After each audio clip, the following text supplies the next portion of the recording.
It has been a while for me since I've done some recordings, and sorry if my voice is not perfect. I am getting over a little bit, but I've got a nice game for you that I played against an international master on Lee Chess, and we're going to follow pretty closely one of my recommendations that I had in my text, the aggressive Queen's Gambit decline when facing the London system. Now, the memory marker for playing this is first I'm going e6 and then c5. So there's no funny business with white trying to play these like colors reverse Slavs where they take on c5 and potentially try to hold on to a pawn. No. We're just going to use the kiss principle here. After e6 goes c5 and they take, we can take directly back with the bishop. And after c3, knight c6. And now this is the most common move order with the London system with knight bd2. And then this is where I like to define the key moment that really accentuates the plan. This is our memory marker. What we need to do with black, otherwise you end up in a no bueno situation. So, we have waited for the knight to go to d2. This is the point where we capture. Well, if white captures back with a c-pawn, we're going to be the one using the open c-file after bishop d7 and rook c8. And the main reason why we wait for the knight to come to d2 is if they were to capture back with the c-pawn, the knight would then want to go there, which would be more optimal. So the main line, by far, is taking with a pawn. We go, well, what about taking with a knight? In the long term, black just gets the center for free. We're going to eventually play e5. So taking with the knight just gives away the center for no reason and gives white a passive position. So e takes d. And now, one of my main goals as an openings author is to try to get players, especially systematic players like the London system player that wants the same thing every time, just get through the opening and then play chess. I want them to think as early as possible. So another key move, knight h5, putting pressure on the bishop. If they drop back to g3, we're going to find the right moment to capture and we have the bishop pair in the open position. Otherwise, they go bishop e3. And this keeps tension well.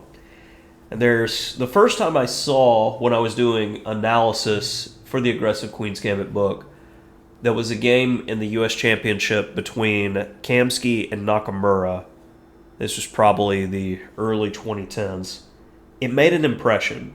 And let me check the database real quick and see if we can. Okay, so we got a bunch of Kamsky games. And bishop d6 was played. Let's see, Nakamura was probably one of the higher ones. We got Nakamura Kamsky right here. And after bishop d6, knight e5, g6, g4. And it's an interesting position for both sides. And this game ended up being a draw. And I was wrong on the date. It was 2017 at the U.S. Championships. Well, when I was analyzing this position, it's like, okay, well, white's got some actual play there, and it looks nice. So I'm going to recommend a move, and you can see still it's only been played less than 50 times in the database. Just g6. Now knight e5 is not going to come with tempo hitting the knight. So we're just good to go there. Well, white decides to go knight b3. Not quite sure why, to be completely honest. Just developing. So I'm like, okay, I'll put my bishop on the most optimal square, the most aggressive square. And after bishop e2, let's tuck the nugget away. Knight c1. And again, I'm worried about the potential of knight e5. So I'm just going to go ahead and bring the knight back. Now let's take stock in the position. White has made a bunch of knight moves, has control over e5, but I can play f6 at pretty much any time. That's one of the key ideas in the structure. And black's play is kind of reminiscent of, let's say, the white side of an Emzo Indian. We need to worry about this bishop, and we have ideas to either play for a minority attack or play in the center. And we are definitely much better suited to play in the center in this position. So first, I do a little knight maneuver myself, knight f5, putting the question to the bishop, and now bishop g5 encourages a move that I wanted anyway, f6. Now he goes all the way back, and this is a critical moment already. What would you do as black here? So I did not sense how important this moment was, and just played a developing move, queen c7. And this is objectively the only blemish on an otherwise clinical game. So what should you do? The more forcing, more direct, and more tactical e5 as capture. Initially, I thought the pawns were weak and I would have problems with d5. He just moves the d3 knight. But therein lies the problem. There is no just moving the d3 knight, as the fork is being threatened and there's no good square for the pony. I mean, the engine's like, play knight b4. I'm like, okay. That defends the d-pawn as we capture. Now we take with check. We've got the center, we've got an extra pawn, and we've got the tempo. That's pretty much everything. So I missed that opportunity, but clearly still preparing e5. So white's taking some risk with g4, but understandably, you got to do something, as white's position just got awkward around the time bishop g5 was played. So I finally make it with the e5 break. Knight g5 gets away from the pin, but I want the space. I want it all. And after bishop d2, again, another, what would you do here? Well, if I take, it develops the queen. I would rather do things on my terms. And this is one of those instructive moments that I'll see, okay, a lot of my students will go, I'm up material, trade down. No, that's incomplete. It is simplify the win. Simplify the win is a very important concept. So I want to trade, and that trade is going to be available, but I want to trade on my terms. Queen a5. Now, can't castle. I don't know if you want to, because the bishop will hang. Well, he trades. Okay, well, I'm taking with check. Well, if queen d2, I can trade and then take on f2, and we net another pawn. So that only leaves white with the option to move the king. Only problem I'm having here is my d pawn, so I simply go back and defend it. After h5, we're being attacked, but I am not in a place where I'm scared of anything. So the only aggressive piece white has is this knight on g5.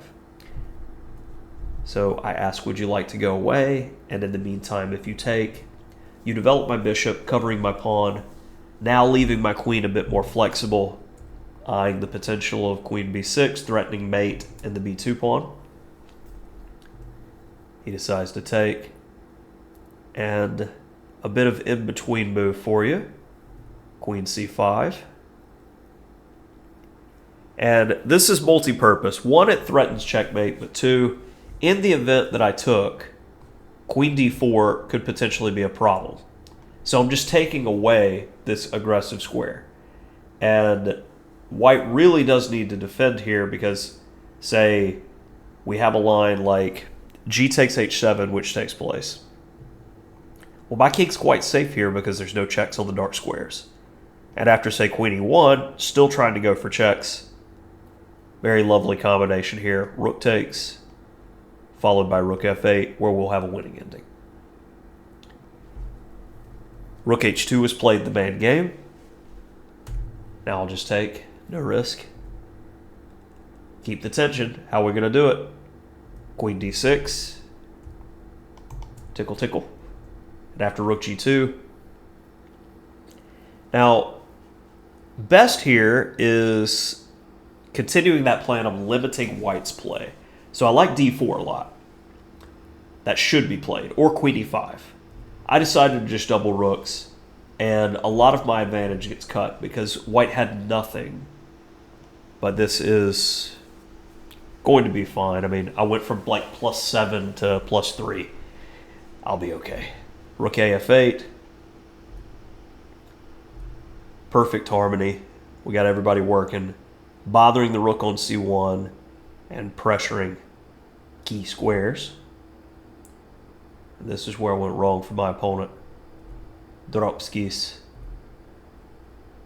Now, we're up a clean rook. The only thing that can stop us is checkmate. So let's go ahead and eliminate the potential of that. Now, we simplify the win, making life as easy as possible. Take, take. And I'm a big fan of when you're up multiple pawns in king and pawn in games, just go ahead and get the job done.